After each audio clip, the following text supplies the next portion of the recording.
Semana Económica.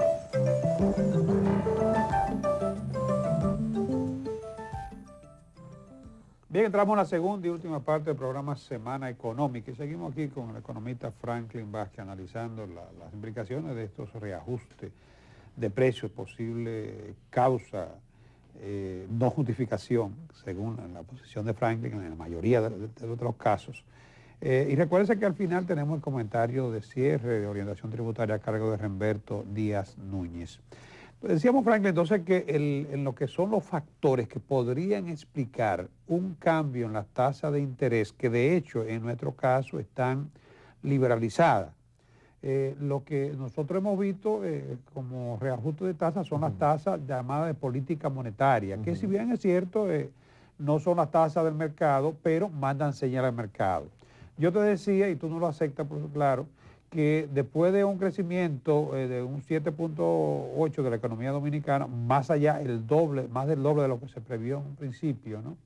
Esto podría producir un calentamiento de la economía y el Banco Central podría estar anticipándose a lo que sería una política más restrictiva. También te decía que la indexación misma de lo que es la tasa real de interés obliga a que se reajusten las tasas de interés, por lo menos la tasa pasiva, y si se reajusta la tasa pasiva también habrá que hacerlo con las tasas activas. Hay expectativa cambiaria de que las cosas, si bien el año pasado fueron muy buenas, por debajo de lo que se previó, ¿no?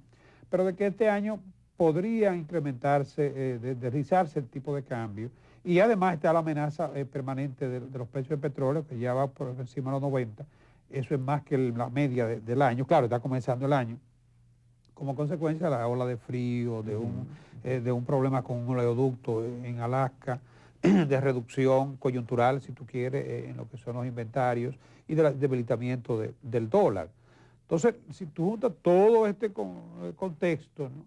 Fíjate que tanto el tipo de cambio, la tarifa energética, los precios del petróleo, directamente por el consumo de la planta de emergencia, gravitan sobre los costos. Yo no quiero justificar la salsa, ¿no? Pero sí entiendo que son el reflejo de lo que son toda una serie de distorsiones, y en eso yo creo que estamos de acuerdo, ¿no? Distorsiones que arrastran nuestra economía. Pero lo primero cuando tú planteas el sobrecalentamiento de la economía es que tú no puedes reaccionar. Tú no puedes esperar que se caliente, no, para darte cuenta que quema. Está bien, pero tú no me puedes justificar a mí un aumento de tasa de interés, por ejemplo, un aumento de precio, porque la economía se va a sobrecalentar. Óyeme, pero eso no es... Podría. No, pero es que eso no es lógica económica. Bueno, pero hay una restricción, va a haber una restricción de la política monetaria. Está bien, eso no es lógica económica. Yo te digo, bueno, si tú tienes determinadas metas de política, ¿de acuerdo? Yo digo, por ejemplo, yo espero un nivel de inflación tal. Entonces yo tomo las medidas para que haya un nivel de inflación tal. Bueno, pero es que hay una inflación pero ya. Espérate, pero oye lo que te estoy planteando. Si tú me dices a mí, yo espero un nivel de tasa de interés, ¿ok? Entonces y tengo una meta de tasa de interés, de tasa de cambio, por ejemplo, de tasa de cambio. Entonces yo digo, bueno, voy. Pero tú me dices, las tasas de interés están liberalizadas. Lo que quiere decir que no hay una meta de tasa de interés. Sí, de política. Entonces, pero oye lo que te estoy planteando. Entonces, el Banco Central dice, mi tasa overnight y mi tasa lombarda yo la dejo intacta. Y esas tasas son tasas de referencia. No la está modificando. No le está modificando. Diciembre. No la modificó, la dejó igual. En el plan monetario está contemplado una modificación. Si tú vas a la página 2 puntos porcentuales. No, fue antes. Bueno, sí, pero antes, ya como... No, yo digo para este año la dejó igual. Pero que ya la había revisado. Esa es una de las cosas que yo digo. Bueno, pero ¿dónde está el elemento que me dice a mí un aumento? Sobre todo si tú me dices a mí, Carlos, que hay sobreliquidez en los bancos. ¿Tú no sabías eso? Sí, por la seguridad social. Eso cuando tú estás financiando el consumo de la clase media. Exactamente, pero entonces yo te digo a ti, ¿por qué tú me vas a aumentar la tasa de interés bajo ese esquema de cosas? Sí, es que no hay un elemento. Yo insisto que es un efecto Fischer. Yo insisto que es un efecto Fischer de que tú no puedes castigar a los ahorristas con tasa de interés inferior a la inflación, por más sobreliquidez que haya. Pero también lo que tú decías, ¿a qué afecta más eso? A la pequeña y mediana empresa y a la clase media. Es verdad. Y a la clase media. ¿Y quiénes son los que impulsan la economía? La clase media y la pequeña y mediana empresa. Entonces, ¿cuál es la lógica? Yo digo, bueno, el Banco Central tiene que tomar carta en el asunto, por ejemplo. Porque el Banco Central es de lo que debe estar más interesado en que las tasas del mercado sean tasas que reflejen que refleje de alguna manera el comportamiento de la economía Bueno. y el nivel de actividad económica. El Banco Central tiene mecanismos que podrá poner en uso, como es el caso, por ejemplo, la amenaza cambiaria, el Banco Central puede enfrentarla, tiene buenos niveles de reserva en este momento, aunque nunca los niveles de reserva son suficientes para evitar Nunca. un pánico. Pero adicionalmente a eso, hay un elemento que se me quedaba. El entorno internacional. Si tú tienes como referencia la economía norteamericana, tú sabías que las tasas en Estados Unidos ahora mismo son negativas. Sí, y tasas cero para sí, préstamos. Sí, es verdad.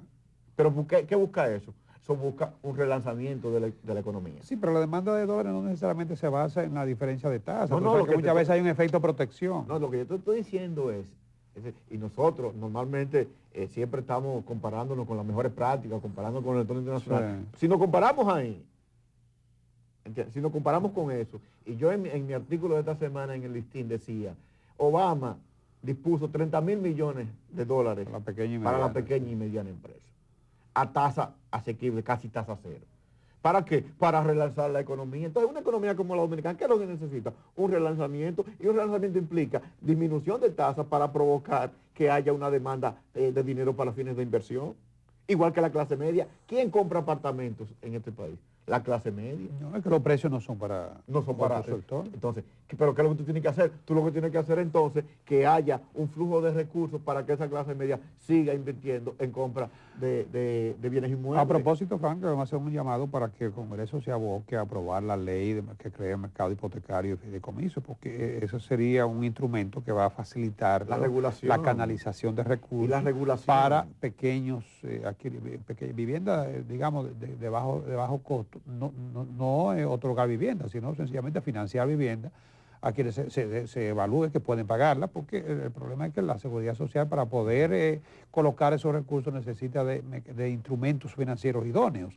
Y no tenemos una ley de mercado hipotecario. Lo que te digo es la regulación, porque cuando tú dispone una ley es para regular determinados mercados. En este caso es para crear mercado hipotecario, porque es que no existe un mercado hipotecario. Sí, cuando tú creas un mercado hipotecario, tú creas una oferta, tú creas una demanda, pero creas una regulación, que es donde se encuentran esa oferta y esa demanda. Correcto. Lo que son las reglas de juego, eso es lo que tú haces nada más. Franklin, ¿qué podría...? Ok, ya estamos de acuerdo en que en materia de tasa de interés hay liberalización, la superintendencia y las autoridades monetarias, en definitiva.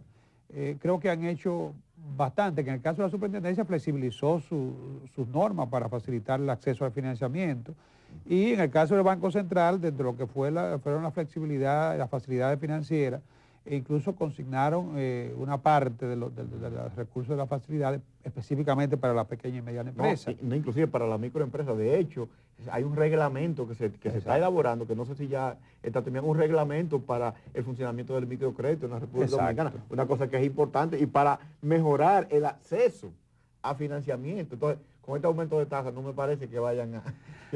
Ahora, con los aumentos de precios, Franklin, ¿qué puede hacer Proconsumidor? Que todo el mundo apela a Proconsumidor como el Chapulín. Y Proconsumidor, la verdad es que tiene funciones que pueden contribuir hasta cierto punto a orientar al consumidor, pero no a imponerle precios o a establecer regulación de precios a las empresas. Mira, yo creo que es loable lo que está haciendo Altagracia Paulino en Proconsumidor. Es loable, yo creo que es un esfuerzo inclusive importante, y un esfuerzo que hay que no solamente imitar, sino que hay que felicitar. Sin embargo, hay determinados mercados que están muy por encima de lo que es Proconsumidor como entidad. Es decir, mercados donde no tiene ningún tipo de incidencia y no va a poder incidir nunca, a menos que le den un espaldarazo y un apoyo en términos de lo que es la estructura estatal, que entonces pueda hacer determinadas cosas, pero eso tiene su riesgo. Con el gas no pudo. Ni con el gas, ni con la gasolina, ni con la tasa de interés, ni con los bancos. Las prácticas siguen igual. Sí. Lo que más puede trabajar, y me parece también que es loable, con el asunto de los precios en los supermercados y las etiquetas y los precios de los productos vencidos, ahí sí, porque eso quizás es más manejable, y además de eso es algo que incide directamente en el consumo de la población, en términos de salud, en términos de una serie de resultados. Pero yo, aparte de lo que tú planteas de Proconsumidor, sí me gustaría tratar el tema contigo de los salarios.